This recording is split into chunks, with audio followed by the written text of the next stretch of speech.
Asik Albert, dun sa mga bansa na nabanggit ko, anong pinakatinututukan ng Pilipinas base sa monitoring? Kasi meron daw ilan na tumaas din yung hospital admissions na may kinalaman sa COVID.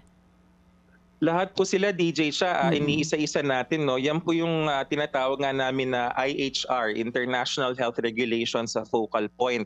'Pag meron ho tayong, ang ano ho 'to 'no, para sa ating mga nakikinig na kapatid 'no, nung simula ho ng taon naalala niyo nagkaroon ng, panic na tumaas yung bilang nung ano nga pala yung virus na yun or sa ano yun, sa i anyway, hindi ko na nga maalala yung exact na name pero nagkaroon ng panic 'yan at ang unang tanong namin is lapit kami sa IHR focal point, "Sa bansa niyo ba may ganyan nangyayari?" And meron yung official reply na tinasawag namin na kumbaga 'pag sinabing official, kapag sinabi yun ng isang bansa, salita talaga nila yun, hindi magsisinungaling yan kasi mapapahiya sila sa world stage kapag nagsinungaling sila. So yung mga sinasabing 'pag tumataas yung bilang ng mga na-oospital, tinatanong rin po namin yan, dalawa kasi binabantayan, bilang ng kaso at bilang ng mga na-oospital. Wala pa po sa kanila nagsasabi na cause for alarm.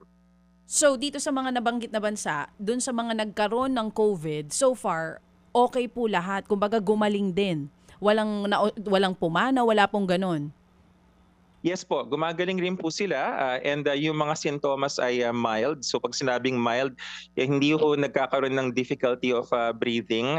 Marami ho sa kanila ay mga ano lang, mga ubo at sipon na nagkakawa rin naman ng paraan sa bahay, gumagaling ng kusa. Gano'n po yung trend na nakikita namin sa ngayon po. Pero hindi po tumitigil ang DOH na laging tine-check natin as soon as may pagbabago, sasabihin naman po namin, pero wala po.